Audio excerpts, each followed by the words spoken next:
নগর জীবনের ব্যস্ততা, কোলাহল আর যান্ত্রিক ক্লান্তি ভুলে একটু স্বস্তি ও বিনোদনের খোঁজে মানুষ এখন ছুটছে নেত্রকোনা বাইপাস সড়কের দিকে।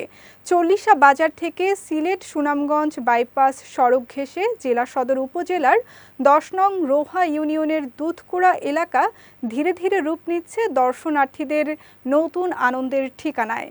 ময়মনসিংহ বিভাগীয় প্রতিনিধি মোহাম্মদ আব্দুল হক লিটনের পাঠানো তথ্যচিত্রে বিস্তারিত ডেস্ক রিপোর্টে। দিন যত গড়াচ্ছে ততই বাড়ছে দুধকুড়া এলাকায় দর্শনার্থীদের ভিড়। বিশেষ করে শুক্রবার ও ছুটির দিনে পরিবার পরিজন, বন্ধু ও শিশুদের নিয়ে ঘুরতে আসেন নানা বয়সী মানুষ। বিকেল নামলেই পুরো এলাকা পরিণত হয় এক উৎসবমুখর বিনোদন কেন্দ্রে। রাস্তার দুই পাশে ফুচকা, চটপটি, ঝালমুড়ি সহ নানা খাবারের স্টলে জমে ওঠে আড্ডা। শিশুদের আনন্দে পুতুল নাচ আর তরুণদের টিকটক ভিডিও ধারণ এলাকাটিকে করে তোলে আরও প্রাণবন্ত ও রঙিন। দর্শনার্থীদের আকর্ষণ বাড়াতে গড়ে উঠেছে জল তরঙ্গ ও সন্ধ্যা তারা নামে দুটি ফুড পার্ক ও রেস্টুরেন্ট। সন্ধ্যার আলো ঝলমলে পরিবেশে খাবার আর গল্পে মেতে ওঠেন আগত দর্শনার্থীরা।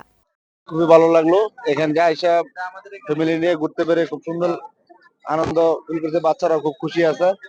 আমি মনে করি এই জায়গাটা যদি সরকার আর একটু নজর দেয়, তারা যদি এখানে একটা পর্যটন কেন্দ্র চালু করতে চায় তাহলে মনে হয় অনেক ভালো হবে। আমার অনেক ভালো লাগছে, বিকালে এসে সময়টা আমরা অনেক সুন্দর ভাবে কাটাতে পারতেছি। ভালো দেখে তো এখানে আসছি, বিকাল অনেক সুন্দর, সবাই আসতেছে, আমরা এখানে আসছি যে একটু উপভোগ করার জন্য।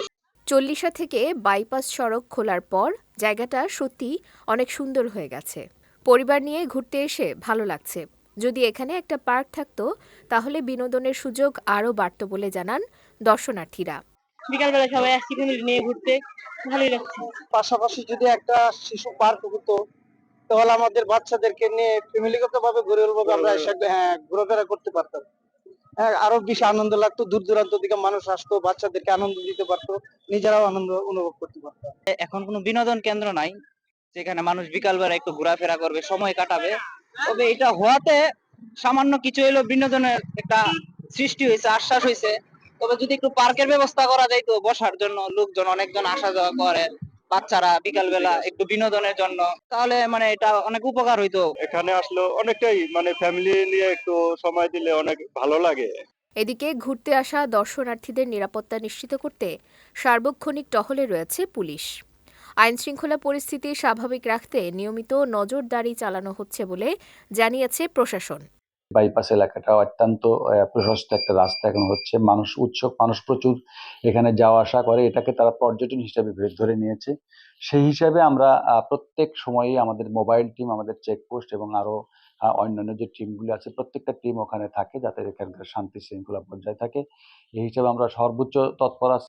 পরিকল্পিত উন্নয়ন, পর্যাপ্ত বিনোদন সুবিধা এবং নিরাপত্তা নিশ্চিত করা গেলে দুধকুড়া এলাকা শুধু দর্শনার্থীদের আনন্দের স্থান নয়, বরং নেত্রকোনার গর্ব ও একটি জনপ্রিয় পর্যটন কেন্দ্রে পরিণত হবে, এমনটাই প্রত্যাশা স্থানীয়দের ও ঘুরতে আসা দর্শনার্থীদের। বিজয় টিভি নিউজ ডেস্ক।